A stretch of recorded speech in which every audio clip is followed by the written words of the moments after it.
Bonjour à tous. Donc on attend les derniers arrivants, donc le live est démarré. Donc voilà, j'espère que tout le monde nous entend bien. S'il y a des petites coupures, n'hésitez pas à vous déconnecter, vous reconnecter sur votre navigateur ou changer de navigateur, par exemple. Donc bienvenue à tous. Donc on va vérifier, il y a encore des connexions qui se passent, mais on va démarrer. Donc merci en tout cas d'être présent ce matin. Donc voilà, c'est le premier webinaire d'une série, hein, donc une série de 3 webinaires. Qui s'intitule Destination prescription. Donc aujourd'hui, on est ensemble pour 45 minutes. Et je vous avoue qu'on s'est chronométré, on a fait quelques tests. On aime beaucoup parler du sujet de la prescription, donc on risque de dépasser un petit peu. En tout cas, pour ceux qui devront quitter le webinaire avant la fin de notre échange, vous retrouverez donc le webinaire en replay sur la plateforme Webikeo et vous pourrez télécharger également le support. Et puis bien sûr, n'hésitez pas à nous contacter aussi à la suite du webinar. On restera disponible. Donc aujourd'hui, on va évoquer les sujets de la data, de la communication, de la formation. Donc concrètement, destination prescription, c'est voilà, c'est une rencontre, hein, de, de, de 3 acteurs, 3 experts donc qui gravitent autour des métiers du BTP, de la construction et avec une forte appétence pour la prescription. Donc là, on va présenter nos expertises donc en relation avec la prescription. Voilà, donc j'espère que tout le monde nous entend. N'hésitez pas, alors pendant le webinaire, à nous poser les questions dans le chat. Soit on pourra y répondre en direct si les sujets sont en corrélation avec ce que l'on dit, ou alors on reviendra sur vos questions à la fin du webinaire. Donc n'hésitez pas à nous solliciter. Donc aujourd'hui, ce qu'on voulait échanger avec vous et partager, c'était notre réflexion sur la prescription, sur la stratégie de prescription chez les industriels. Également vous dire donc pourquoi on pense que c'est essentiel aujourd'hui de mener cette réflexion, soit pour mettre en place une stratégie de prescription ou l'optimiser, l'améliorer, vous voyez, la faire évoluer également, hein. Et je dirais qu'à chaque étape clé de votre stratégie, de votre plan de prescription, on pourra vous accompagner avec différentes expertises. Donc avec de la donnée, de la communication, et un accompagnement vente et formation. Aujourd'hui, le sujet, nous, pourquoi on l'a pris en main, pourquoi on a mené cette réflexion, c'est qu'on voit depuis quelques années, voilà, qu'il y a une forte montée en puissance, de ces sujets, au sein des industriels, hein. C'est-à-dire qu'on en parle de plus en plus, hein. Nous, on échange de plus en plus avec nos clients sur ces sujets-là, hein, donc il y a une réelle demande. Donc c'est un sujet qui va générer, beaucoup de débats en interne et même avec nous, hein. Voilà, il y a beaucoup d'envie de la part des industriels, mais il y a aussi beaucoup de doutes. Et je dirais que nos expertises sont là pour vous accompagner dans cette démarche. Alors on a un petit écho, donc on va régler l'écho sur le sujet. Donc bonjour à tous. Donc concrètement, pour vous accompagner, alors j'entends toujours un petit écho. Est-ce que c'est possible de couper vos micros, puis on réactivera au fur et à mesure de nos prises de parole? Voilà. Donc pour vous accompagner donc dans cette démarche de prescription, donc on va vous présenter nos expertises et vous dire pourquoi on pense que c'est voilà, il faut mener cette réflexion-là. Donc Explore va représenter la partie data, Convergence, la partie communication et l'HDC conseil, la partie vente et formation. Donc concrètement, nous pour démarrer, Explore, donc on est spécialisé dans la détection de projets de construction, de réhabilitation, donc en amont de la rédaction des cahiers des charges, en phase d'appel d'offres, en attribution. C'est-à-dire qu'on va suivre l'ensemble de la vie d'un chantier, de l'intention à sa conception, à l'exécution jusqu'à la livraison. Donc ça, c'est notre métier, je dirais, en tant qu'expert data. Heu, Pourquoi aujourd'hui je pense, voilà, qu'il faut mener cette réflexion sur la prescription? C'est voilà, on se rend compte aujourd'hui que les donneurs d'ordre sont confrontés à de nouveaux objectifs environnementaux, sociaux, architecturaux, que le secteur du BTP est très réglementé. Donc ça, c'est un point important et donc ils vont avoir besoin de vous pour atteindre leurs objectifs sociaux, environnementaux, architecturaux, atteindre l'objectif technique, atteindre leurs objectifs budgétaires. Enfin, vous voyez toutes les contraintes, donc ils ont besoin de vous pour mener, pour atteindre leur objectif, tout simplement. Ce qu'on sait aussi, c'est que voilà, vous êtes moteur, de l'innovation aujourd'hui, hein, sur le marché, hein. Un bâtiment, construit, selon la réglementation actuelle consomme 10 fois moins qu'un bâtiment construit en 1970. Vous voyez, vous êtes vraiment des moteurs et il faut mettre en avant, je dirais, bah, l'ensemble de vos caractéristiques pour les accompagner. Et là, on le voit actuellement aussi avec toutes les nouvelles réglementations et toutes les nouvelles normes, hein. Voilà, on se dirige plutôt vers le réhabiliter pour m pour construire finalement, ou le mieux construire. On le voit avec les normes, RE 2020, avec la loi de cet été climat et résilience pour lutter contre les passoires énergétiques et l'artificialisation des sols. On le voit avec le décret tertiaire, France Relance, le nouveau Pinel qui devrait arriver, mi-octobre. Heu, on le voit aussi avec le télétravail de plus en plus, utilisé, donc il y aura forcément un impact sur les futurs projets de bureaux. Heu, récemment, je lisais un article aussi sur les risques terroristes. Les architectes, les bureaux d'études réfléchissent aussi à des bâtiments, avec plus de sécurité. Enfin, vous voyez? Donc ça, tous ces changements, toutes ces normes, ces réglementations, c'est des opportunités pour vous, pour, la prescription et pour, potentiellement mieux communiquer, mieux vendre. Et d'ailleurs communiquer, donc c'est le métier de Convergence. Je te remercie Thomas pour cette introduction. Très heureux d'être avec vous ce matin. Bonjour à tous. Donc moi je m'appelle Paul Ricato, donc je co-dirige Convergence. On est une agence de communication spécialisée dans les marchés de la construction, du BTP et de l'habitat. Et donc vous vous en doutez, nécessairement notre job c'est d'accompagner des stratégies de communication. Et dans ces stratégies de communication, il y a un sujet qu'on voit, tu le disais bien Thomas en introduction, de plus en plus présent dans les réflexions des marques, notamment industrielles mais également distributeurs. C'est la prescription. Et c'est bien pour ça qu'on est ici. Tu le disais en introduction, un sujet chaud qui génère beaucoup de débats, beaucoup de désirs, beaucoup d'envie, mais beaucoup de doutes. C'était vraiment voilà, cette philosophie de partager aujourd'hui, tous les trois, Laurent, Thomas et moi, notre modeste expérience, pour monter ce qu'on vit un petit peu sur le terrain au quotidien, chacun évidemment dans nos domaines d'expertise, pour essayer de vous donner des clés de réussite très concrètes pour passer à l'action. Alors, soit pour enrichir une stratégie de prescription déjà existante ou pour justement s'y engager. Et c'est pour ça d'ailleurs qu'on a souhaité appeler cette série de webinaires Destination Prescription, parce qu'on sait que c'est un long chemin, c'est un chemin difficile, mais un chemin vertueux. Et effectivement, il y a cette notion de destination étape par étape. Et c'est ce qu'on va essayer de vous proposer sur ces 3 webinaires. Et c'est vrai, sous le regard de la communication, alors on en reparlera, mais il y a de nombreux enjeux à faire de la prescription pour un industriel. Le premier, pour nous, fondamental, c'est la capacité de pouvoir accompagner les transformations qu'on observe tous sur le marché. Tu en parlais, hein, la digitalisation, l'évolution des rapports d'influence, l'évolution des comportements, des usages des différents acteurs de la construction. Donc finalement, la prescription va permettre d'accompagner cette profonde transformation, ce qui est en train de se tramer depuis quelques années déjà sur le marché de la construction et du bâtiment. C'est le premier sujet. Le second sujet pour nous qui va être fondamental, c'est la notion de création de valeur, de sortir d'un schéma peut-être très vertical, industriel, distributeur, applicateur, voir comment la prescription, elle peut créer de la valeur justement en se rapprochant du CCTP, en se rapprochant des décideurs du projet, en essayant finalement de parler d'autre chose que de ses produits et de sa technique. Comment est-ce que justement j'entends créer, nourrir un lien avec ces prescripteurs de la construction. Donc c'est le deuxième grand sujet pour nous communicants. Et puis le troisième, et là je crois qu'on se retrouvera tous les trois sur cette vision, c'est la capacité de la prescription à pouvoir travailler une visibilité, une croissance durable à long terme, justement parce que c'est une véritable vision, c'est un véritable accompagnement des acteurs du projet. Et donc la prescription, pour nous, va être le moyen pour une marque, pour un industriel, de développer ses parts de marché, de développer sa visibilité sur le long terme. Voilà. Je parle beaucoup, mais je sens que Laurent a des choses à nous dire également.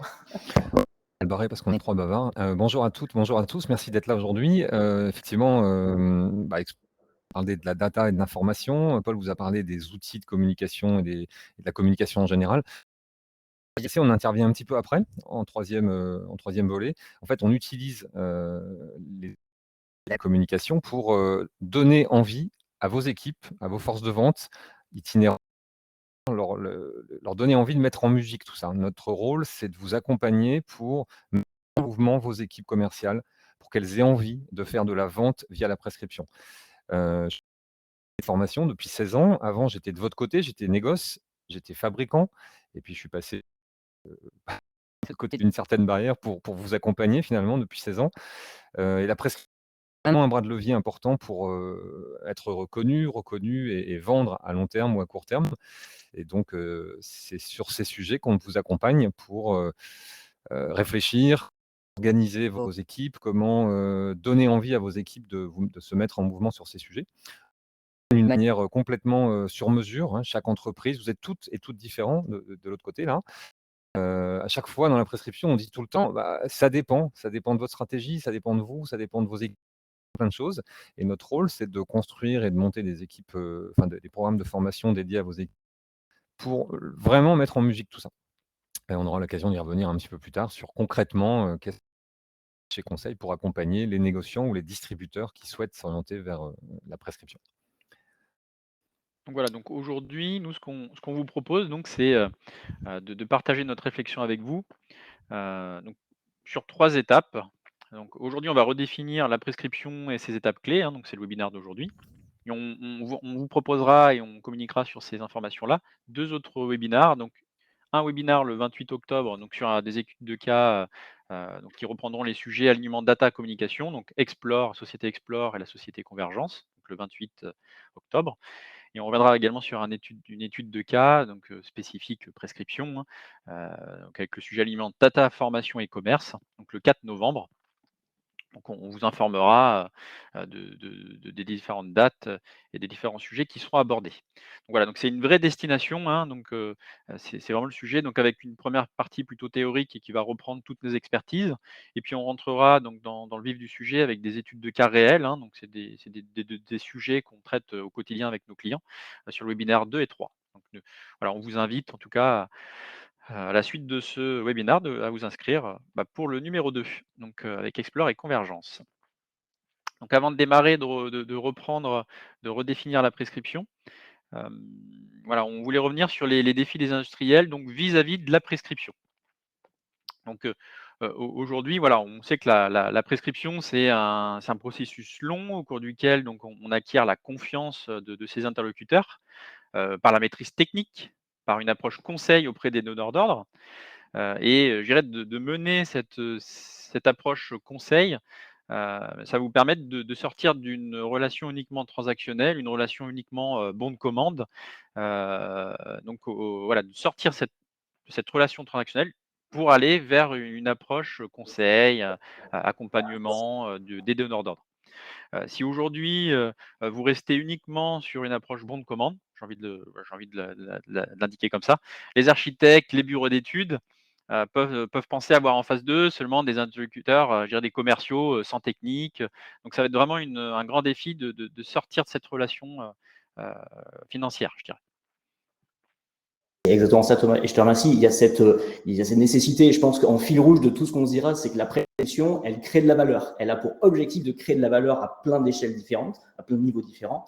Et il y a un des sujets dont on parlera également, et cristallise souvent les discussions, c'est le CCTP. Donc, un des enjeux pour un industriel, c'est comment finalement je me place en amont, le plus en amont possible du projet, de la filière, pour finalement essayer de parler aux vrais décideurs, aux bonnes personnes, et donc positionner ma marque, mes produits, mes solutions dès cette phase du CCTP jusqu'au chantier, sans se faire varianter, évidemment. Donc il y a cette réelle réflexion autour du CCTP. Et puis voilà, finalement, la prescription comme une nouvelle voie pour créer de la valeur, peut-être proposer d'ailleurs une alternative constructive à long terme, un schéma qu'on connaît tous, très vertical, très descendant, hein, industriel, distributeur, applicateur. La prescription, là, offre une voie, une alternative constructive, c'est le cas de le dire, pour justement inscrire son développement dans la durée, avoir une visibilité et permettre finalement à ma marque de travailler dans cette optique long terme. Voilà. Il y a aussi des grands défis pour la force de vente, Laurent.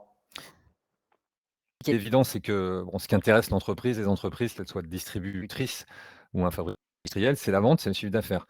Être prescrit, être au CCTP, vendre, c'est beaucoup mieux. Ça suffit pas d'être prescrit. Donc mettre en musique comme d'être certain que les commerciaux vont prendre en main ce sujet, vont pouvoir aller visiter des prescripteurs, les rencontrer, établir des relations. Tout ça, c'est un vrai sujet. C'est pas si simple, même si la stratégie est évidente.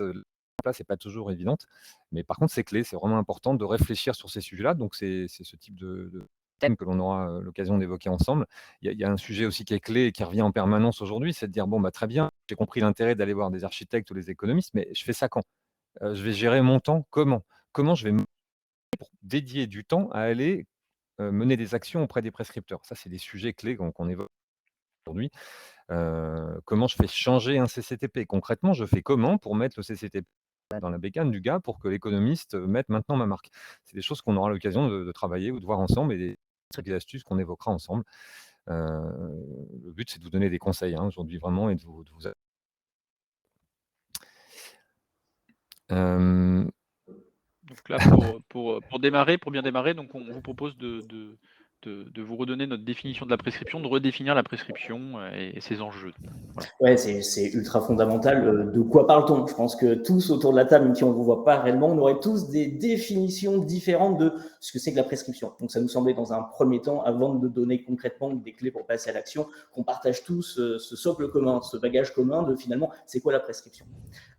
J'en reparle pas, mais j'en reparlerai de toute façon. Le CCTP, je laisse un petit peu de côté pour le moment, mais si on ouvre le Larousse, si on ouvre le premier dictionnaire et qu'on regarde la définition de prescription, je la lis, elle est juste en face de moi, c'est l'ordre formel et détaillé qui énumère ce qu'il faut faire. Donc, nécessairement, par du langage, le prescripteur est nécessairement la personne qui vient recommander, qui vient prescrire un produit, un matériel, un service, des soins, etc.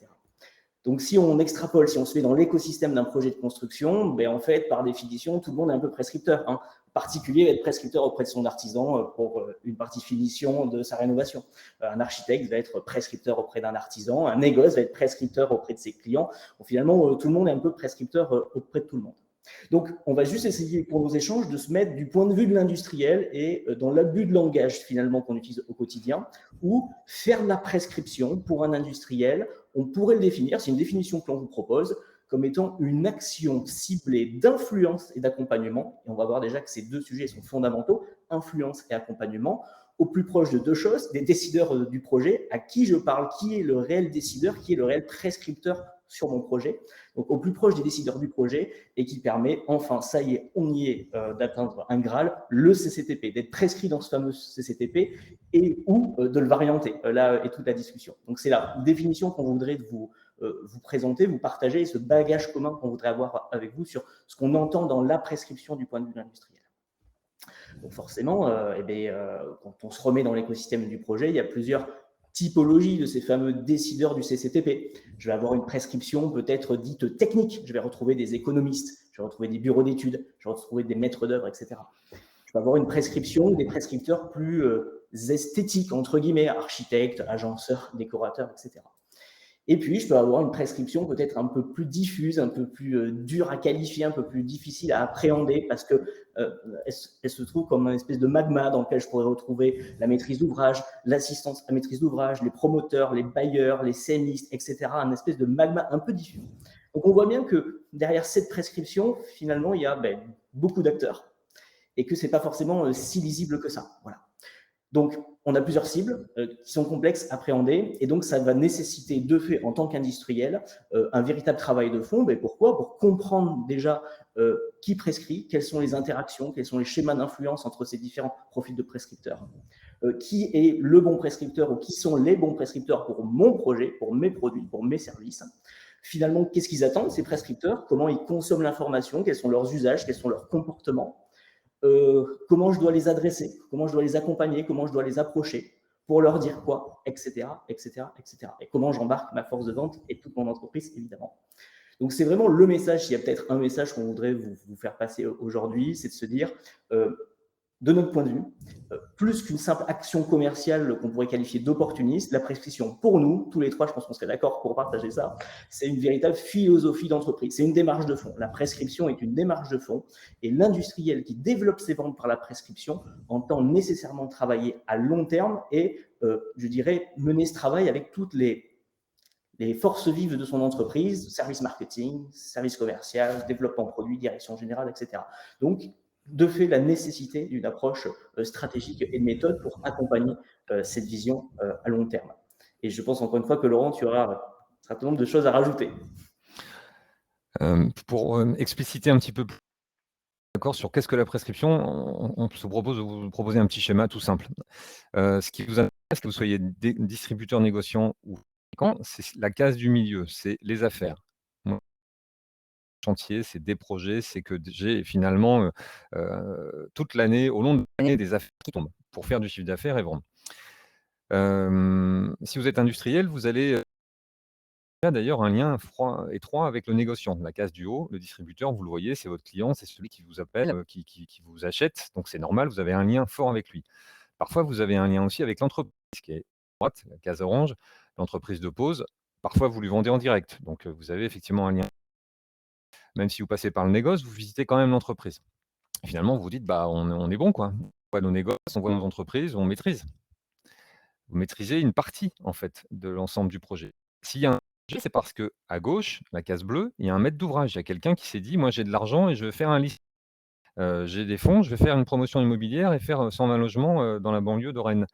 Pas de maître d'ouvrage, il n'y a pas de chantier. Le maître d'ouvrage, il est parfois très technique, il a une bonne connaissance des matériaux, mais parfois, il est, comme il le dit parfois, non sachant. Et il a besoin de faire travailler la maîtrise d'œuvre, la CAE, un petit peu plus marron, l'architecte, l'économiste, tout l'ensemble des bureaux d'études.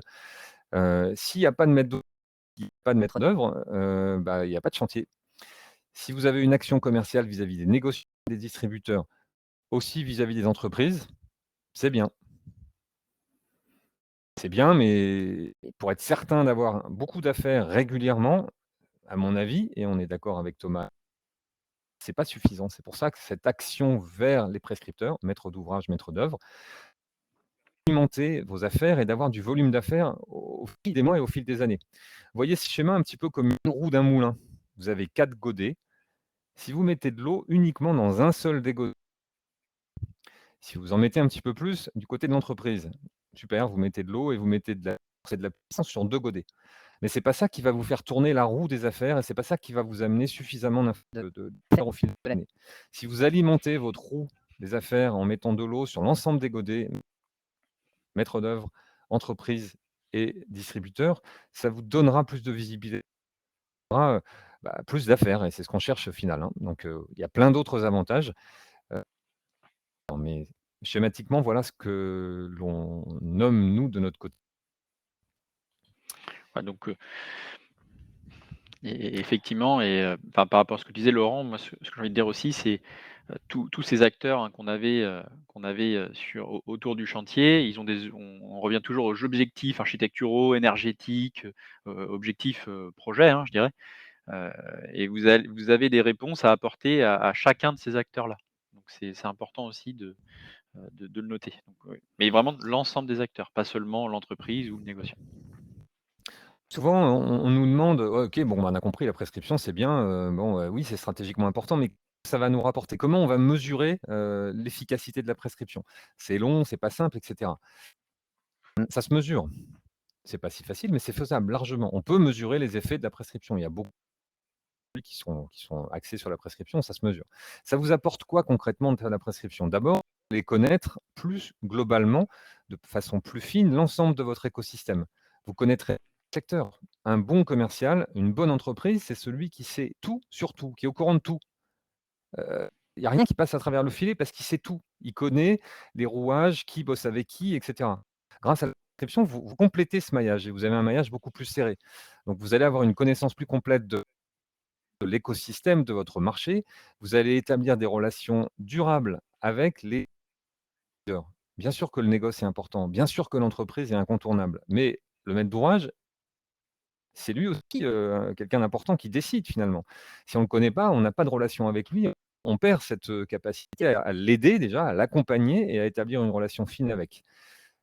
Vous parlez, bon, en ce moment, on en parle beaucoup pour les hausses, ça c'est sûr, donc c'est bien, c'est porteur, mais il faut quand même. Et finalement, maîtriser la marge, arriver à contrôler le prix, c'est un vrai sujet aussi. Grâce à la prescription, c'est plus simple. En tout cas, on a un bras de levier plus fort pour pouvoir maintenir une marge. Vous êtes en ce moment sur beaucoup de salons. Vous êtes beaucoup dans les salons en ce moment. C'est même peut-être pour ça que certains présent maintenant. Parce que vous mettez beaucoup en avant des innovations. Le négoce, c'est l'innovation, l'entreprise aussi, mais ça suffit pas. Si l'innovation n'est pas connue par le maître d'ouvrage, votre innovation va répondre à un de ses problèmes ou à de ses besoins, le Thomas le disait tout à l'heure. En allant les voir, en établissant une relation avec lui, votre innovation va se vendre au final. Elle sera demandée, elle sera prescrite. C'est Mmh. quand même un vrai bras de levier. Et puis globalement, le fait d'être connu, reconnu et de plus large, évidemment, ça ne peut qu'améliorer, la performance de votre entreprise au final. D'être centré sur le négoce et l'entreprise, c'est super, c'est très bien, c'est parfait, mais il y a toute une autre facette, du monde de bâtiment et des affaires qui est celle de la prescription. Si vous resserrez le maillage, vous gagnez plus à long terme. C'est vrai qu'on parle beaucoup de c'est long et ça va durer du temps. La prescription vous permet aussi de gagner du temps, des affaires à court terme. En allant déprescrire, en allant varianter, en proposant votre innovation, vous récupérez des ventes rapidement. C'est faisable aussi. Tout dépend de ce que vous vendez et ça dépend à nouveau, hein, on l'aura, mais je vois enfin, en accompagnant des commerciaux, on sait très bien qu'en allant voir un prescripteur, on peut vendre beaucoup plus rapidement et c'est pas que sur le long terme.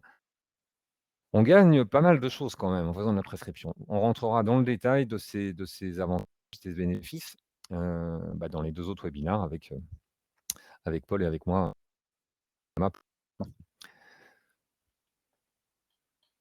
Hem, Mmh, tu en résumé en résumé, Thomas va vous, synthétiser un petit peu toutes les remarques voilà donc tout à voilà l'heure. pour résumer et pour, voilà la vente, par la prescription donc ça s'improvise pas, hein, donc il y a vraiment un travail de fond à réaliser comme le disait Paul. Et c'est une démarche globale d'entreprise. C'est-à-dire que, bah, toujours pour sortir de cette, cette relation, transactionnelle, bah, vous allez avoir besoin de mobiliser l'ensemble de vos équipes. C'est-à-dire que, les chefs de marché, les vendeurs terrain, vos supports techniques, vos BE internes, qui vont aussi pouvoir participer, je dirais, à cette action de prescription. Et après on peut rajouter aussi, les services marketing, communication, la direction générale bien évidemment. Donc c'est vraiment l'ensemble de l'entreprise qui doit travailler sur le plan de prescription. Voilà, donc ça va être plutôt un processus, long, hein, mais comme disait Laurent, on peut aussi faire des affaires, sur du court terme, hein, voilà, il y a des opportunités aussi, voilà, donc qui va demander beaucoup d'endurance, et surtout, enfin, on va revenir dessus, mais une expertise technique et une connaissance du marché. Hem Et c'est là que nous, on peut intervenir et c'est pour ça qu'on vous propose maintenant de rentrer sur nos expertises et voilà, d'aller dans le détail de nos expertises. C'est-à-dire que pour mieux appréhender le marché, ben, vous allez avoir besoin de données, alors que ce soit de la donnée interne ou externe. Vous allez pouvoir avoir besoin de créer des communications sur mesure, par exemple, d'accompagner, la direction, vos directions, et votre force de vente. Donc là, ce qu'on vous propose, c'est de rentrer, dans le détail de nos expertises. Ouais, donc data, communication, formation tout simplement. Donc, heu, pour démarrer, et pour parler, données, hein, data, hem, voilà, ce qui est important et ce que nous on rencontre, je dirais sur nos marchés, c'est de réaliser, déjà pour démarrer un diagnostic, un audit interne. Alors quand on parle d'audit interne, c'est est-ce qu'aujourd'hui mon organisation me permet, d'actionner ma stratégie de data, hein? Est-ce que j'ai les ressources humaines? Est-ce que mes commerciaux, est-ce que mes chargés de prescription, est-ce que ma direction, mon service marketing, ont le temps, dans leur organisation actuelle, de traiter la donnée?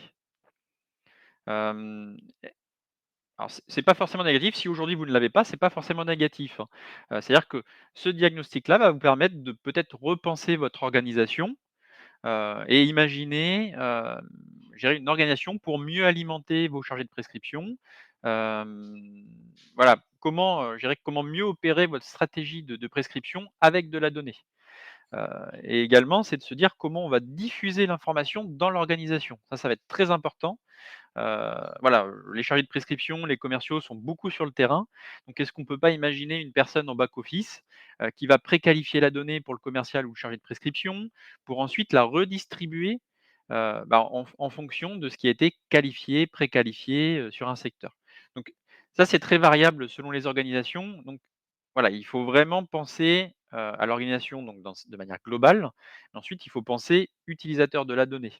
C'est-à-dire que sur des secteurs géographiques, on peut avoir un commercial qui va plutôt avoir une appétence pour avoir de la donnée, voilà, chaque matin et d'autres qui vont dire: «Bah non, moi je préfère que la donnée soit préqualifiée, par mon assistante commerciale». Donc vous voyez, il y a autant de possibilités de diffusion d'informations que, d'organisation. Donc ça, c'est vraiment, à l'entreprise que nous et en fonction du diagnostic, on va pouvoir vous apporter notre expertise et vous conseiller. On a également, des clients qui alimentent leur, bureau d'études en interne, qui alimentent leurs commerciaux pour vérifier les demandes de chiffrage, par exemple. Donc vous voyez, c'est des éléments lors du diagnostic qui sont très importants à noter. Donc c'est l'organisation globale et également l'organisation au sein de chaque service, un peu dur à dire. Donc voilà, donc ça c'est la 1re partie, donc diagnostic. Ensuite, il va y avoir la partie analyse, macroéconomique de vos marchés, hein, donc là, les questions à se poser, c'est qui sont, vos véritables prescripteurs finalement? Heu, Est-ce qu'il y a des prescripteurs qui gravitent autour du projet, qui pourraient aussi avoir un intérêt à pousser vos produits, hein? Donc là, je dirais, ils ne sont pas forcément prescripteurs, mais en tout cas, ils vont être influenceurs sur le projet pour que vos produits soient utilisés ou en tout cas, à analyser pour le projet. Voilà, vous pouvez très bien parler à un bureau d'études fluides, mais vous rendre compte qu'un maître d'ouvrage, a tout intérêt aussi à vous rencontrer pour voir, les solutions, pour atteindre des objectifs. On en parlait tout à l'heure sur un impact environnemental, des objectifs sociaux, sécurité, enfin, vous voyez, ça peut être, donc il ne faut pas seulement, je dirais, cibler un seul prescripteur. Donc aujourd'hui, c'est de se dire: «Qui sont mes prescripteurs?» Également, on va pouvoir, enfin, vous allez devoir identifier, et ça vous le faites déjà j'imagine très bien, identifier les marchés qui vont être porteurs pour vous. On en parlait tout à l'heure, il y a de nombreuses réglementations et des normes. Si par exemple je prends le nouveau Pinel qui devrait arriver en octobre, ça va avoir un fort impact sur la construction neuve des bailleurs sociaux. Donc c'est de se dire: «Est-ce que, aujourd'hui, avec mes données, je suis en capacité d'avoir une prospective sur ce marché des bailleurs sociaux?» Les futurs projets à échéance 2022, 2023, 2024 et ça, c'est de le faire, sur chaque marché que vous avez pu identifier. Est-ce que c'est plutôt la santé qui va m'intéresser? Est-ce que c'est plutôt le tertiaire? Et de faire des analyses par marché. Donc ça va être très important. Également, vous allez pouvoir différencier vos stratégies en fonction de la zone géographique. En Île-de-France, un chargé de prescription peut cibler des projets, imaginons à 5 000 m². En Pays de la Loire, ça ne sera pas la même réalité, parce qu'on aura moins de projets de plus de 5 000 m², donc il y aura une stratégie différenciée, sur les Pays de la Loire, peut-être avec, du tertiaire sur des plus petites surfaces. Donc ça va être vraiment d'analyser, donc quand on dit marché macroéconomique, mais également à la région, même au département, je dirais vos marchés qui vous intéressent. Également pour aller un peu plus loin dans la démarche, Heu, chez Explore, on y reviendra un peu plus tard, mais on a des bases de CCTP. Donc je dirais que sur une analyse macroéconomique, vous allez être en capacité d'identifier, qui vous prescrit. C'est-à-dire qu'on peut rentrer, avec des mots-clés ou votre marque, dans un moteur de recherche, et visualiser les zones géographiques où vous êtes le plus prescrit, savoir qui vous prescrit, qui sont les économistes, quels sont les bureaux d'études qui ont rédigé les CCTP. Et sur une visualisation cartographique, vous allez pouvoir identifier les zones géographiques où vous êtes le plus prescrit, voir où vos concurrents sont le plus prescrits, savoir qui prescrit vos concurrents. Également analyser les zones blanches, hein, c'est en disant: «Sur cette zone-là, on a peu de prescriptions, il y a peut-être un intérêt pour nous, d'aller rencontrer des économistes, des bureaux d'études, des architectes, pour développer cette zone géographique». Est-ce que ça mérite un recrutement supplémentaire? Enfin, vous voyez, ça va être je dirais cette analyse macroéconomique va vous donner, je dirais, vous apporter des réponses, des éléments de réponse en tout cas. Donc voilà, c'est important en tout cas de mener cette réflexion-là et ça c'est co-construit bien sûr, et donc pour mener cette analyse, hein, vous allez pouvoir utiliser, vos propres bases de données, donc en interne, hein. Ça peut être des bases de données de clients, de prospects, ça peut être des bases de données de prescripteurs. On sait que ça fonctionne très bien pour les chargés de prescription et les commerciaux, c'est l'ensemble des informations qui remontent du réseau, hein, que ce soit entreprises, architectes, économistes, enfin l'ensemble des donneurs d'ordre. Ça fonctionne encore très bien chez vous. Heu, Également toutes ces remontées terrain que vous pouvez avoir vous, lors de vos déplacements, vous voyez un chantier, vous arrêtez, vous voyez un panneau de chantier, vous récupérez de l'information.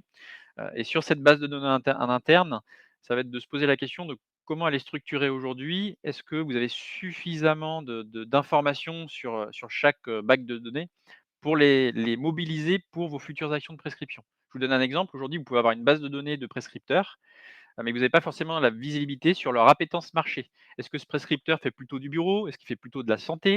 Est-ce qu'il fait plutôt, du logement? Et ouais, cette donnée-là, dans votre base de données interne, il faudra, la qualifier, il faudra, peut-être l'agrémenter de données externes. Donc sur de la donnée externe, bah, vous pouvez très bien, je dirais, récupérer de la donnée en open data, hein. Je pense notamment aux permis de construire. Aujourd'hui, ils sont en open data, vous pouvez les récupérer. Alors c'est vrai que c'est de la donnée brute, il y a peu de qualification, mais vous pouvez faire des analyses, et la traiter, je dirais, en interne. Ça va être une première donnée.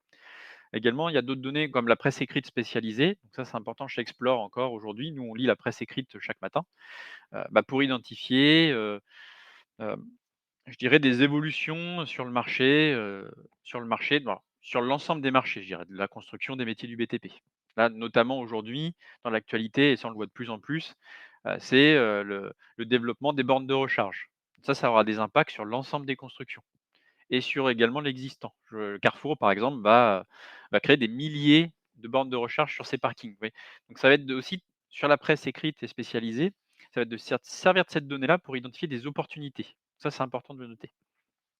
Ensuite, on va travailler chez Explore tout ce qui va être donné de projets qualifiés. Alors quand on dit projet qualifié, ça va être de l'intention, c'est-à-dire d'identifier les maîtres d'ouvrage et les typologies de projets qu'ils vont gérer.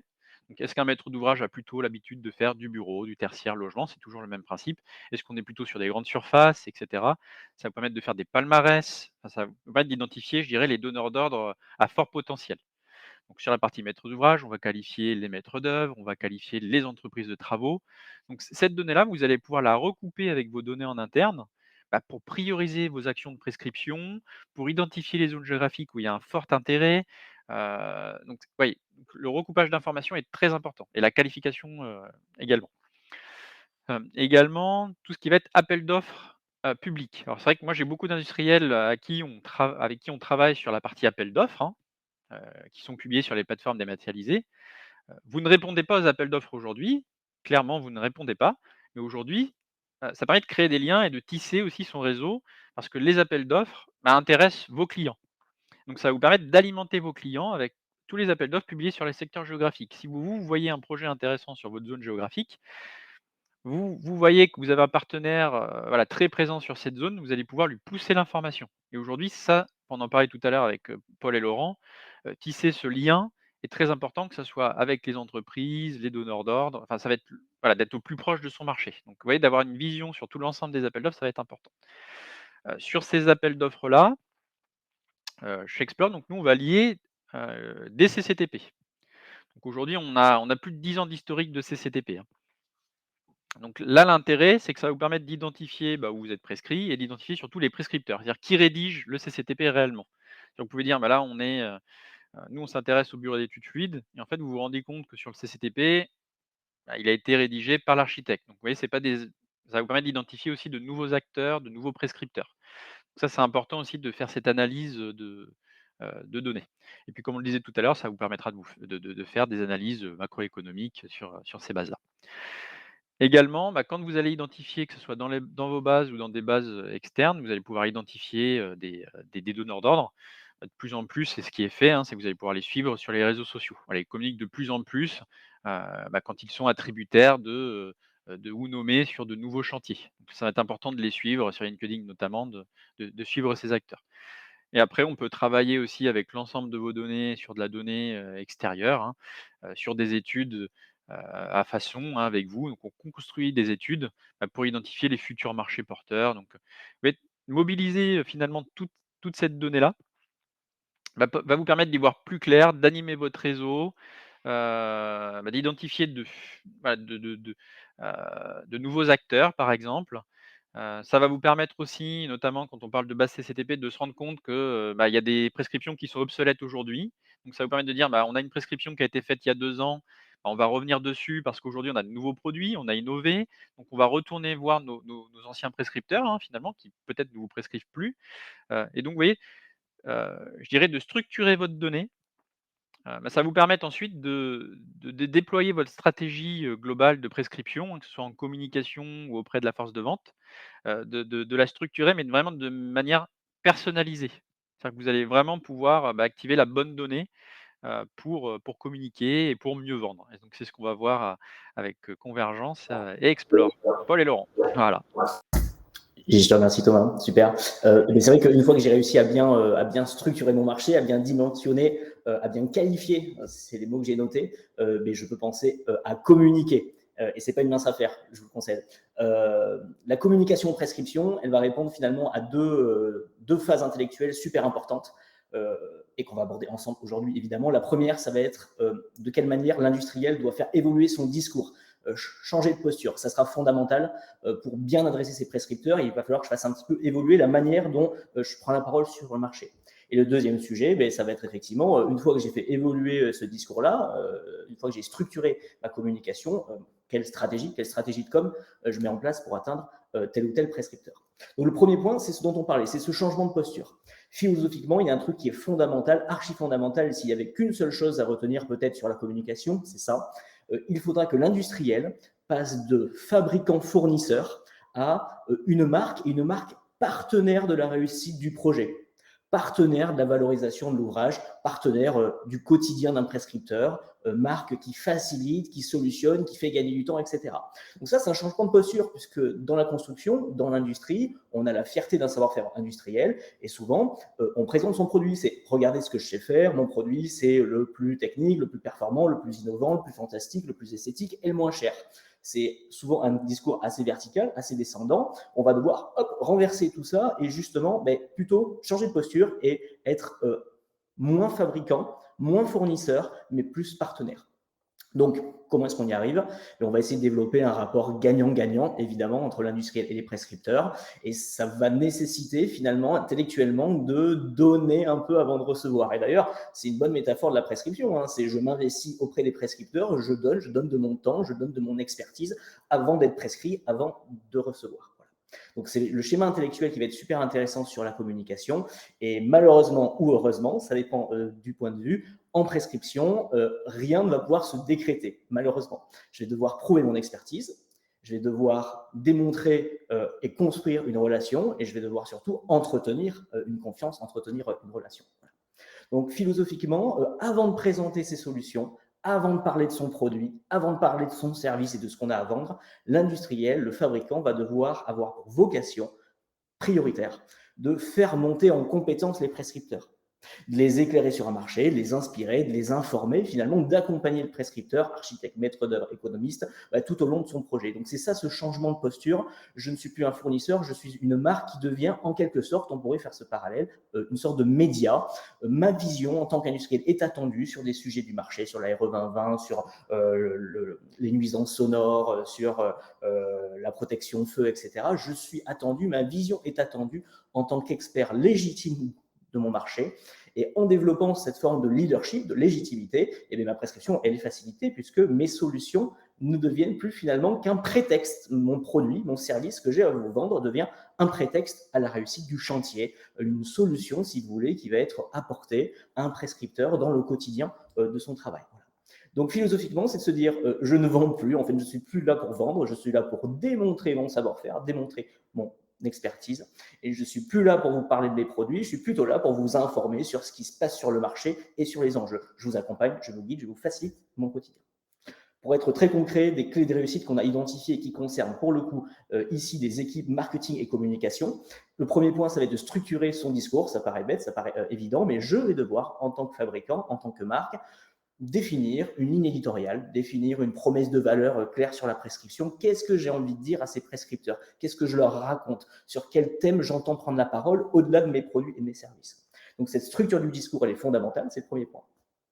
Le deuxième point, on en a déjà bien parlé, donc je vais aller très rapidement sur ça, c'est renverser le schéma, parler plutôt de ce qui intéresse réellement les prescripteurs. Hop, tu peux revenir juste en s'il te plaît, ouais, super, merci. Parler plutôt de ce qui intéresse les prescripteurs que de mes produits. C'est plutôt une approche solution-projet qui est fondamentale et qui nécessite de fait de se décentrer, d'arrêter de parler de soi, de sortir des jeux, de sortir des schémas publicitaires ou trop opportunistes à base de fiches produits, d'argumentaires techniques. On va plutôt démontrer qu'on est un expert légitime sur son marché et donc donner la parole tant que possible aux prescripteurs par des interviews, on le verra, etc. Donc ça, c'est fondamental et ça synthétise bien ce décentrage qui est ultra nécessaire. Et le dernier point, c'est ce qu'on appelle au quotidien le discours de preuve. C'est une prise de parole qui est avant tout centrée sur les bénéfices de mes produits et sur les préoccupations des prescripteurs, on l'aura bien compris. Donc, une fois que j'ai structuré effectivement ce discours, une fois que j'ai travaillé ce changement de posture, et là, Thomas, tu peux passer à la slide d'après sans souci. Ça y est, je peux développer une stratégie de communication puisque je sais enfin ce que je dois dire et je sais comment je dois le dire. Donc ça, c'est fondamental. Et donc, il y a des clés de réussite assez opérationnelles. La première, elle nous semble évidente, elle nous semble à tous évidente, et ça va être de définir des objectifs. Effectivement, c'est ni plus ni moins qu'un autre projet, un nouveau projet, et notamment pour une équipe marketing. Et donc, je vais devoir définir des objectifs tant que possible SMART, c'est-à-dire spécifiques, mesurables, atteignables, réalistes et temporels. Je vous avoue que je me suis noté les définitions du SMART, puisque je m'en souviens jamais. En tout cas, définition d'objectifs ultra clair, ultra important. Alors, ça peut être lié en prescription à un travail d'image de marque, de notoriété, de visibilité, comme à un objectif très concret de lead, de prise de contact de la part des prescripteurs, voire même aller jusqu'au CCTP. Donc, cette définition de l'objectif, elle est fondamentale. Si on pouvait vous donner aujourd'hui, en tant que communicant, 2 petits conseils pour aborder sereinement une stratégie de communication prescription. Le premier, ça va être prioriser. Prioriser 1 à 2 cibles. On est tous d'accord pour dire que les économistes n'attendent pas la même chose que les architectes, et n'attendent pas la même chose que des BE ou des agenceurs. Donc, je vais devoir prioriser pour ne pas me diluer. C'est le plus important. Le mieux est l'ennemi du bien. Essayons de sélectionner une cible, 2 cibles maximum, et d'avoir une stratégie qui soit ultra précise pour parler réellement à ce qui intéresse ces différentes cibles. Donc ça, c'est le premier conseil, prioriser pour ne pas se diluer. Et ne pas oublier, ça c'est le deuxième petit conseil, qu'en prescription, on travaille à long terme. Donc, il faut se donner le temps de poser le discours, de créer des rendez-vous, de nourrir le lien. On en parle depuis tout à l'heure, la nécessité de créer du lien et d'entretenir le lien avec ses prescripteurs. Mais c'est pareil pour la communication. On considère d'ailleurs souvent que les 2 à 3 premières années, donc c'est assez long quand même, d'une stratégie de communication prescription, ont toute vocation à positionner le discours, à créer un lien et à nourrir ce lien. Donc c'est fondamental d'accepter de prendre son temps en prescription, mais comme le disait très justement Laurent tout à l'heure, avec quand même une réflexion sur les objectifs à très court terme, on est d'accord. Voilà. J'y vais comment de manière très concrète, ça paraît tout simple. Le but, ça va être de se faire rencontrer ce que j'ai à dire, mes produits et mes services, avec ce qui intéresse les prescripteurs en termes de normes, en termes de réglementation, etc. Ça paraît tout simple, ça paraît tout bon, mais c'est pas si facile. Et donc, de fait, il y a des clés de réussite assez opérationnelles pour aborder sereinement, tant que possible, sa stratégie de communication. Le premier, c'est on arrête la pub, on arrête les schémas trop opportunistes. On accepte qu'on est dans le discours de preuve, on se décentre et on va plutôt opter pour un schéma que les marketeurs connaissent de plus en plus, qui est celui de l'inbound marketing. Alors, ce n'est pas un gros mot ce que je vous dis. Inbound, en anglais, ça veut dire entrant. Donc, je vais plutôt être dans une communication permissive. Je fais venir à moi, je génère un intérêt spontané de la part des prescripteurs qui vont s'intéresser à ma marque parce que justement, je ne fais plus de pub, je leur balance plus des messages publicitaires, je ne m'attraque plus. Je préfère développer effectivement une prise de parole experte pour attendre un retour de la part des prescripteurs. C'est ce qu'on disait, donner avant de recevoir, donner de mon expertise pour recevoir derrière un intérêt spontané des prescripteurs. Pour arriver à ce postulat, content is king, le contenu est roi, c'est vraiment la création de contenu à haute valeur ajoutée. J'insiste bien sur le haute, je le souligne, super important, c'est de se dire je vais développer le bon contenu que je vais amener au bon moment, à la bonne étape du cycle de vie du projet du prescripteur, qu'il soit en phase étude, en phase CCTP, qu'il soit en phase de sourcing et d'information. Il faut que je développe à chaque étape de ce projet le bon contenu que je vais lui adresser.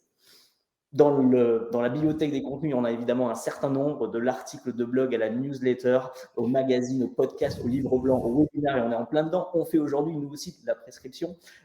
Il faut donc sélectionner, encore une fois, un panel de contenus, encore une fois, le bon contenu au bon moment, et surtout pas se diluer, essayer de la même façon prioriser, segmenter 2-3 contenus bien ciblés valent beaucoup plus qu'une myriade de contenus moins intéressants et moins engageants. Voilà. Ça, c'est cette approche de contenu qui est fondamentale.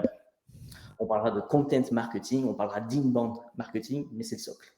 Et le dernier point, c'est les 4 règles d'or. Celles-là, elles sont à elles sont affichées sur le mur, c'est la simplicité et la pérennité. On arrête la pub, on arrête les campagnes de com one shot sur 3 mois où j'en entendrai finalement plus parler. Un lancement de produit, par exemple, en prescription, ça prend du temps et je vais plutôt dans un schéma où je vais faire des choses plus simples. Mais mon but en tant qu'industriel, c'est créer un lien avec les prescripteurs et nourrir ce lien. Donc simplicité et régularité plutôt que effectivement démonstration de force avec grosse campagne de communication, gros budget, etc. Simplicité et régularité.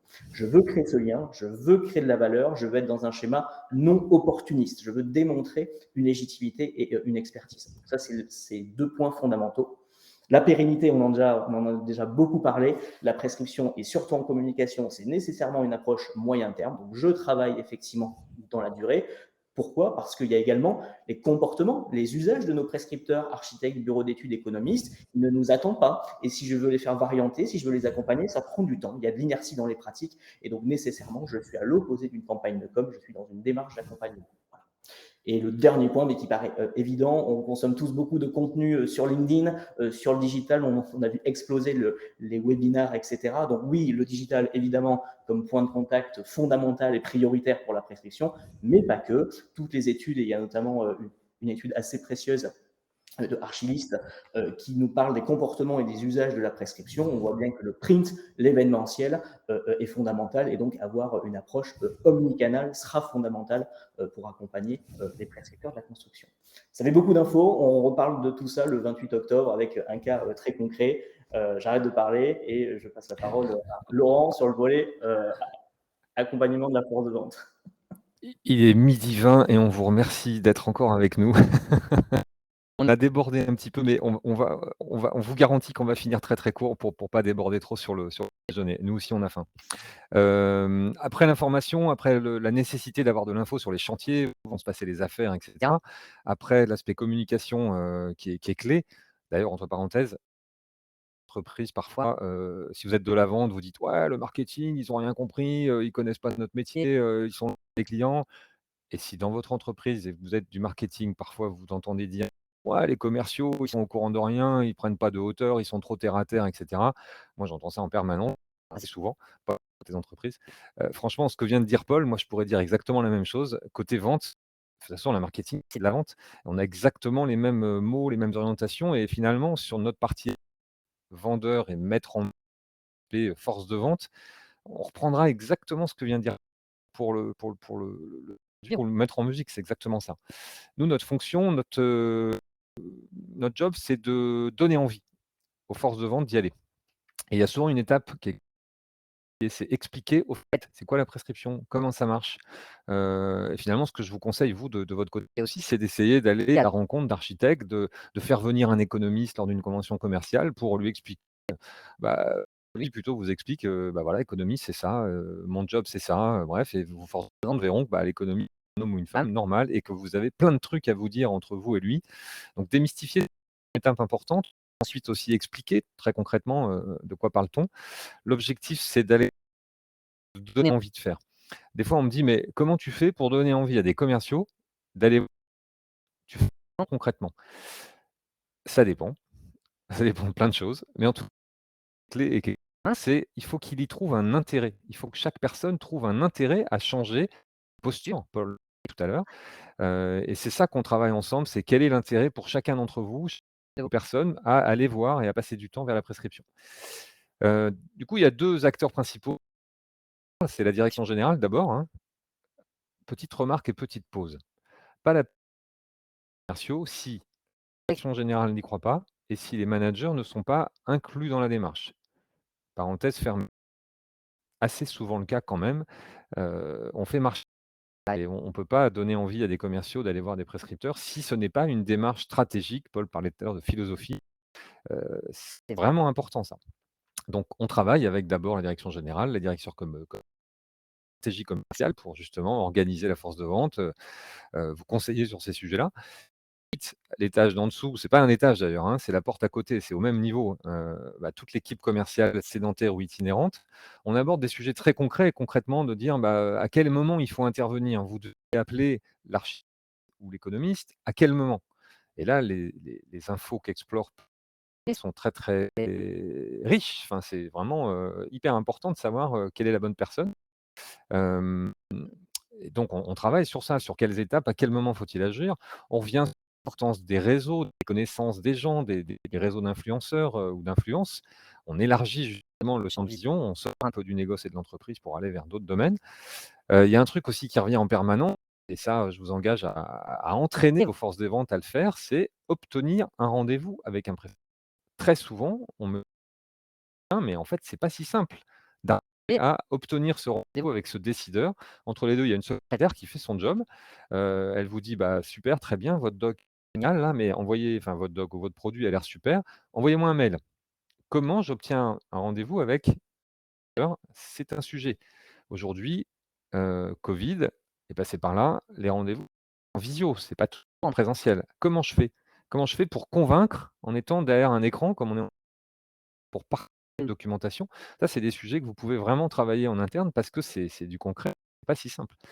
Une fois qu'on a le rendez-vous, c'est super, c'est déjà gagné, mais il faut arriver à établir une relation de confiance avec le prescripteur. Il faut l'écouter, comme le disait Paul tout à l'heure, hein, et il faut donner aussi. Avant de recevoir, il faut donner et donc s'intéresser à lui. Et je peux vous dire que les prescripteurs, architectes, autres, ils en ont ras-le-bol d'avoir des vendeurs. Ça, ils en ont marre et ils travaillent avec des industriels qui ont des gens qui ont une posture un petit peu différente. Est-ce qu'il faut être super intelligent, super intellectuel pour pouvoir aller visiter les prescripteurs? Non. Par contre, il y a effectivement un comportement ou des façons qui sont un petit peu différentes, par rapport à un négociant ou à une entreprise. Les 3 sont différents. Il y en a pas un qui est au-dessus de l'autre, c'est simplement la méthode qui est un petit peu différente. Donc comment convaincre quand on est face à face avec un prescripteur? C'est aussi des sujets que vous pouvez, réfléchir sur la façon de le faire, les on parle de pitch, hein, vous savez le truc à la mode là, le pitch, il faut savoir pitcher. Bon, en clair, il faut savoir juste dire des trucs qui vont donner envie. Il faut savoir être convaincant et effectivement ça se travaille ou ça se prépare. Donc ça peut être quelque chose que vous pouvez, travailler, pour s'entraîner à ça. Souvent, j'entends dire aussi: «Bon super, on a été voir ton architecte, c'est bien, effectivement, c'est intéressant. Bon, on lui a donné plein de choses pendant le premier rendez-vous et après?» Un architecte, un économiste, un bureau d'études, c'est comme un client. Même s'il ne vous achète pas directement un produit, c'est quand même avec lui qu'on va devoir établir une relation. Donc, concrètement, comment on fait à long terme? Ça, c'est des sujets qui sont intéressants d'être réfléchis aussi avec vos équipes commerciales. Et il y a un truc qui est clé, qui est vraiment, vraiment clé. Tout ce qu'on vient de dire depuis tout à l'heure est vraiment important, mais ça, c'est important. Imaginez une équipe de rugby, ils courent, ils courent, ils courent, ils se passent le ballon et puis en fait, arrivé au dernier joueur, bon, il reste dans la main de l'avant-dernier joueur et il le passe pas à son pote derrière. On passe pas le ballon à son copain pour transformer l'essai. Très souvent, en prescription, il peut y avoir un chargé de prescription rencontrer le prescripteur, qui a, fait tout le job auprès du prescripteur, qui a même, fait tout ce qu'il faut pour être au CCTP et il passe pas l'info au commercial et le commercial, il passe pas l'info dans l'autre sens en parlant de l'entreprise. Travail d'équipe ou de passer le relais, ça c'est clé, c'est vraiment important et ça fait partie des sujets aussi qui sont donc je vois ça très, très souvent donc pensez à ça si vous devez mettre en place dans votre la prescription, pensez à la transformation commerciale, au lien vers le commerce. Ça peut être quelqu'un qui est en sédentaire aussi et le chargé de prescription doit travailler avec l'ensemble des équipes commerciales pour pas que le ballon, tombe. Il y a un autre exemple, c'est la course à pied et la course se gagne sur le passage du relais, pas sur la façon de courir. Tout le monde court très vite. Le relais ne se passe pas, ou pas bien en tout cas, bah, vous perdez la course. Concrètement, qu'est-ce que on a évoqué plein, plein de choses. Hem Et il y a un truc aussi qui est à sentir le plus vite possible, c'est ce que vous gagnez, face à un rencontré. Je propose un truc, c'est de vous mettre justement maintenant à la place d'un prescripteur. Mettez-vous à la place d'un directeur technique, d'un promoteur et cetera. Il en reçoit un paquet des industriels et des négociants. C'est son job, il en reçoit beaucoup. Petite parenthèse, certains, pas tant que ça et en fait, ils sont pas tant visités que ça, surtout vite. C'est plus difficile, mais ils sont parfois en manque d'informations. D'autres sont surchargés. Pourquoi il va avoir envie de travailler avec vous, lui? Mettez-vous à sa place. Pourquoi il va se dire: «Tiens, ce gars-là, elle est pas pareille, elle m'a parlé différemment, il m'a écouté, il m'a laissé la place». Qu'est-ce qui fait qu'il va avoir envie de vous prescrire au final? C'est ensemble et que vous avez aussi, enfin, je vous engage vraiment à réfléchir à ce sujet en se mettant dans la peau de la personne qu'on rencontre. Pourquoi il va choisir votre produit?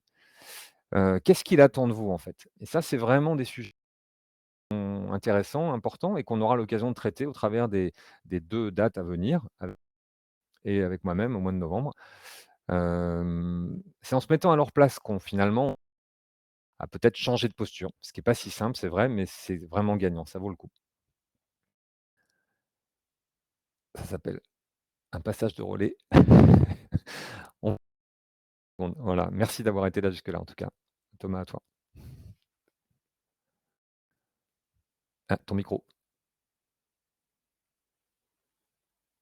Ton micro, on entend Thomas. Ah oui, problème technique, Ouais, pour conclure donc, et pour donner suite à tout ce qui a été dit, voilà, on se rend compte qu'une donnée bien structurée, segmentée, qualifiée, bah, ça va vous permettre de prioriser vos actions, je dirais commerciales, marketing, de communication. Ça va vous permettre de contextualiser aussi votre approche, hein, que ce soit approche commerciale, marketing, voilà, communication. Un économiste qui travaille 70 sur la santé, ben, on va pas lui adresser le même message, on va pas le visiter de la même manière. Voilà, donc ça permet aussi de préparer, ces différentes approches. Donc tous ces éléments de contextualisation, ces cas réels et cetera, donc on va en reparler donc le 28 octobre, donc en évoquant l'alignement data communication. Vous pouvez noter la date, mais on communiquera dessus, et le 4 novembre, donc sur le webinaire 3, donc vous pouvez noter aussi la date dans vos agendas. Donc on prendra des cas très réels, très concrets que l'on rencontre et qu'on a rencontrés dans notre quotidien, chez Explore, Convergence et l'HDC Conseil. Donc là, c'est à vous. Alors, juste avant de manger, Une vous pouvez me première, poser vos questions à l'écrit, il y a dans le chat. il y a une Heu, première question, Thomas, je vois, qui est une très bonne question, donc je la prends parce qu'elle a un lien également avec la communication, donc je prends la balle au vol. Et il y a et Virginie qui demande. je dirais un petit mot aussi sur sur les clubs prescription. Ok, ben voilà. Il n'est pas certain qu'on ait les mêmes avis, mais très bonne question. Est-ce que les clubs de prescription ont une efficacité? Nous, philosophiquement, en communication, ce qui va être super important, c'est d'être dans une approche relationnelle. Je crée un lien et je nourris ce lien avec les prescripteurs. D'où l'approche de contenu, etc., de newsletter, de blog, etc.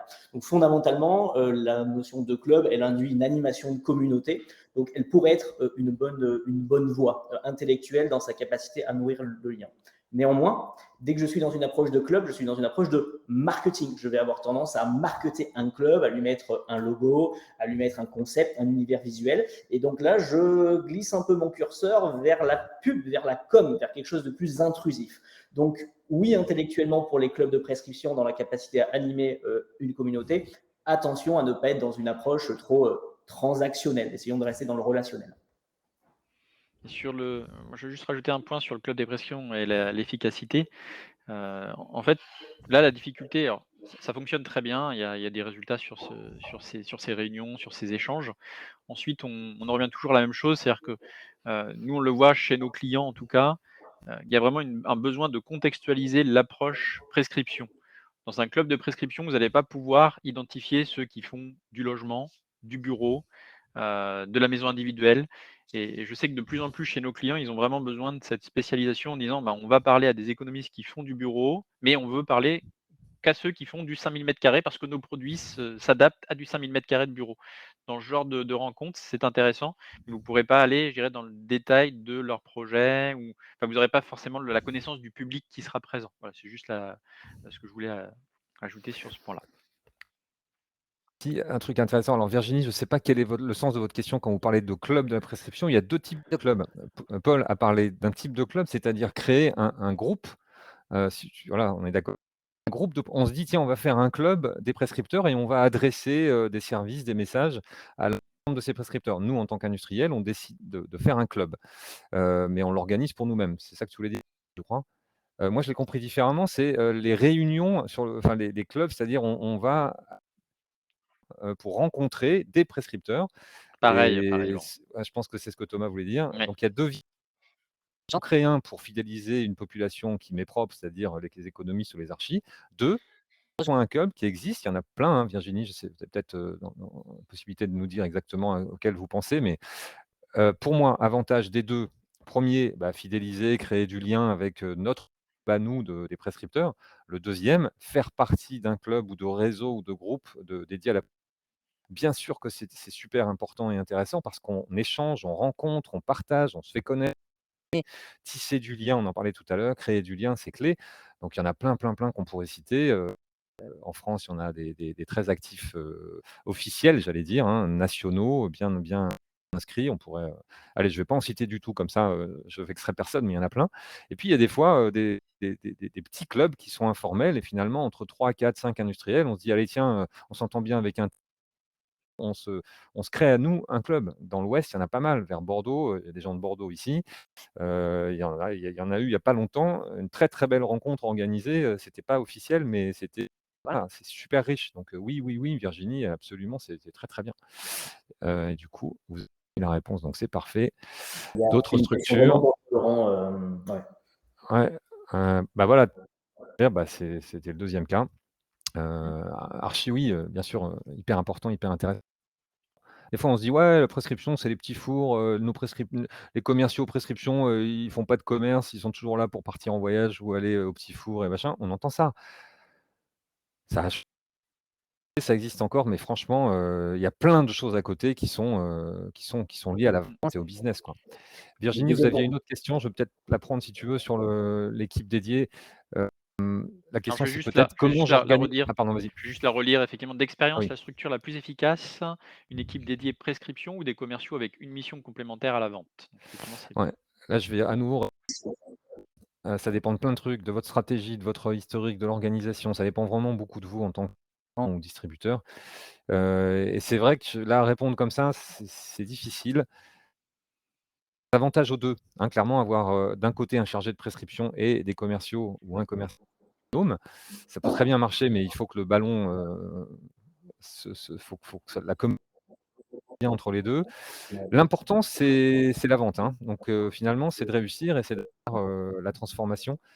Difficile de donner une réponse comme ça catégorique. Non, On mais voit si je les peux me 2. permettre, Laurent, Ouais. on a vu quand même sur cette approche-là, et on a parlé de la posture aujourd'hui, de la posture Mmh. pour aller parler à des prescripteurs. On a vu effectivement des ATC, des chargés d'affaires, à qui on demande d'intégrer une mission de prescription. Mmh. C'est pas les mêmes codes, c'est pas les mêmes usages, c'est pas le Non. même comportement. Il y a des profils qui sont voilà plus appétents à la prescription. Donc attention, voilà, Ouais. à la définition du schéma, quoi. Ouais, ça rejoint un truc, caricature vraiment et j'ai horreur de généraliser, mais pour synthétiser parce qu'on n'a pas trop de temps, il peut y avoir deux types de vendeurs commerciaux. Des gens qui sont à court terme et qui seront très contents s'ils ont vendu rapidement. C'est-à-dire qu'en plus, c'est lié à leur rémunération aussi, hein. Ça, c'est très important. Prescription égale, rémunération peut être différente.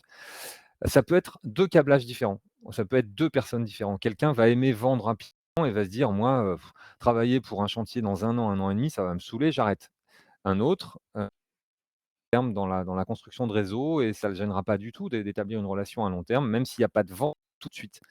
Il peut y avoir des gens qui font les 2. C'est pas si facile, mais ça se trouve et c'est notre job aussi de «former» entre guillemets ou c'est une vraie réflexion à avoir. Il n'y a pas de réponse magique à mon avis, mais Après après attention en tout cas Virginie. c'est vrai qu'on peut avoir, alors en général, hein, c'est vrai qu'on a plutôt une équipe prescription, une équipe de commerciaux. Après, alors moi je le rencontre souvent dans mon quotidien, c'est-à-dire qu'on a des commerciaux aussi qui ont cette appétence pour, la prescription, et on peut, aussi, les faire évoluer dans leur mission, hein. Je vous donnais tout à l'heure le sur la base des CCTP, on est en capacité d'identifier quand votre marque est citée. Ça peut être un projet qui a été prescrit, avec votre marque il y a 2 ans, avec un nom de bureau d'études. Pour le commercial, c'est un voilà, je dirais que c'est plus simple d'aller voir un prescripteur qui l'a déjà prescrit et de commencer à réaliser ces actions-là. Après oui, tout dépend des profils, mais chacun, je dirais, peut, à son niveau aussi avoir, je dirais, participer à la stratégie de prescription. Donc voilà. Donc 12h38, voilà. Donc merci, donc, d'avoir participé au webinar. Donc le document, donc, la présentation sera disponible au téléchargement donc sur Webikeo, vous pouvez le télécharger dès maintenant, et la vidéo sera disponible en replay. Nous communiquerons, sur ces éléments. En parallèle, donc si vous avez des questions, n'hésitez pas à nous contacter, donc Explore Convergence, LHDC Conseil. Vous avez nos coordonnées donc, en bas du document donc, qui sera disponible au téléchargement. Et puis comme on se l'est dit, on se retrouve pour le webinaire 2 et 3, donc le 28 octobre et le 4 novembre, soit en replay, soit en live. Je vous remercie pour, le temps accordé et puis je vous souhaite un excellent appétit, une excellente semaine, et à Bientôt, très merci à bientôt. tous. Merci à tous, à bientôt. Au Au revoir. revoir. Au revoir.